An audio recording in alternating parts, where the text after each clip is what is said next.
We are going to work with some more advanced versions of feeling the sensations in our body.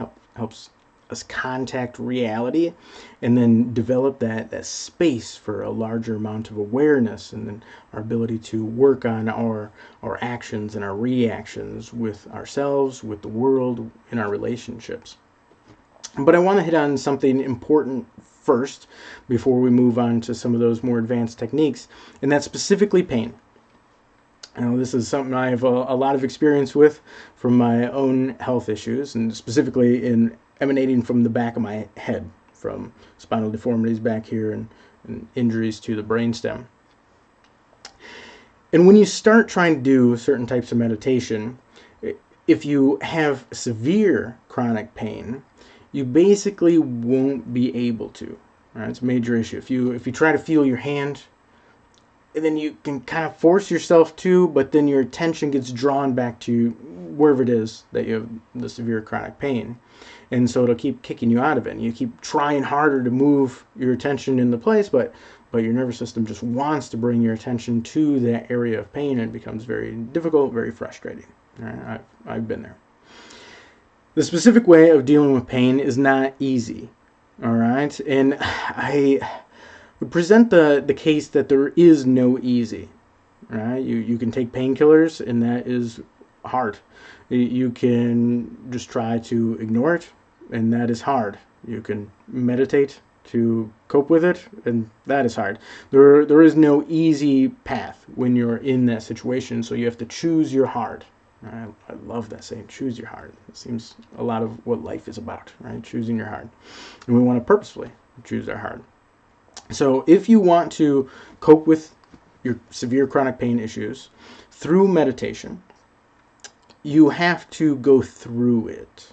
All right? So in my case, let's say you have it in your cervical spine, right? Upper cervical spine specifically, but it radiates out, as a lot of people with severe chronic pain get. It's in one area, but then it ends up radiating out from there, and it's very difficult to manage and ends up proliferating throughout the body and the nervous system, basically. But instead of moving away from it, trying to distract yourself from it and that type of thing, and keep your attention off it, you're going to move your attention into it, and you're going to focus on the area more and more subtly. You're going to try to feel the little pieces of it, feel the little bits of it. Right? In my case specifically, these vertebrae back here, the brain and the brain stem. I'm trying to feel the details, feel the subtle aspects of it. And this will make the pain worse. The pain will get more intense because now you're not trying to push it out of your consciousness. You're bringing it in. And what it does is it forces the brain to start trying to adapt to process that pain in some other way. And this can be immensely overwhelming. So you want to set time aside for the meditation with yourself, right? Parents first. You don't want the child with you that you're having to take care of at that time, or really any other distractions. This is a very focused, very specific, very special thing. Because when you start focusing on that pain, it's going to get worse. It's going to get more intense, and then when you get done with the meditation, you're going to have to take some time to recover from that as well. Rest. And you're going to want to do a decently long period of time. That can be different for different people, but if you're trying 5 minutes of meditation, stuff like this, you're going to want to do 20 minutes or an hour, something like that. And so when you go into that sensation, this pain will increase. It'll be more, and you can move in and out of the area, and this type of movement helps. Because you start moving into the area, the pain gets really intense, then you bring your awareness a little out of the area, and it eases off a little bit, and you move back into it, and it gets intense again. And we're trying to end up, right? You don't have to consciously do this. This will just happen through the meditation of just feeling that area, right? You're just feeling those sensations, and those sensations happen to be pain. That you'll end up feeling the experience of pain signals differently. Right, so I got a severe headache in December of 2015. I still have it. It's never gone away since. And I've talked to people with spinal deformities and brainstem damage similar to mine.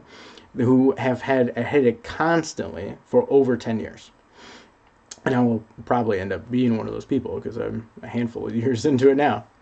And so it's, I still feel it. It feels like I got hit in the back of the head this morning.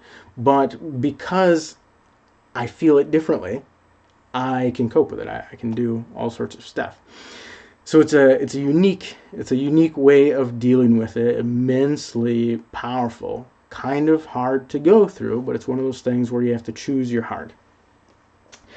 Now, I've taken a little bit longer to talk about this because it's an important issue for me and for you if you're dealing with it. It's just immensely important. And so we're just going to take 1 minute. And it's this idea that we're just going to move toward a sensation of discomfort. All right. Now I can't do a long session like would be ideal here because we're just testing stuff, we're playing with stuff, and introducing these ideas, these feelings, these techniques. So ideally, for someone getting used to this, it'd be a minor sensation of discomfort. So I'm going to go after my hands are a little uncomfortable. I was moving stuff, gripping stuff earlier today, and my hands are just slightly uncomfortable in the knuckles. So I'm going to focus on that. And you can feel as you focus on that area, you'll feel that the major sensation is a discomfort, some sort of a pain signal. And then see if you can move away from that and then move back into it. And that's all we're doing, right? 1 minute. Just see if you can do it. If not, no big deal. If it's too intense, no big deal. You have to choose when and where to confront that in your specific situation. And everyone's situation is different with severe chronic pain. And there's similarities, but there are differences. So for the people that want to, we're just going to give this a 1 minute try here and see what it does for you. Ready? Go.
All right.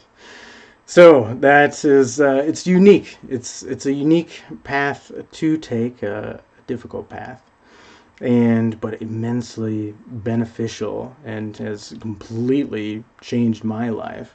After I had my misadventure in Africa and the complications with my spinal deformities and the damage to my brainstem, at one point I laid in a dark, quiet room for about 2 months straight before I would take painkillers. I finally broke down. I went to the hospital. I had them give me heavy painkillers because I just wanted anything to get out of the pain. And when you have bones pressing against your brainstem directly, it's like unique pain. Painkillers weren't helpful anyways. And I searched around for solutions and eventually ended up managing it in this way, which seems kind of wild, kind of crazy, kind of outrageous. But it's allowed me to do a lot, and I'm very grateful for it.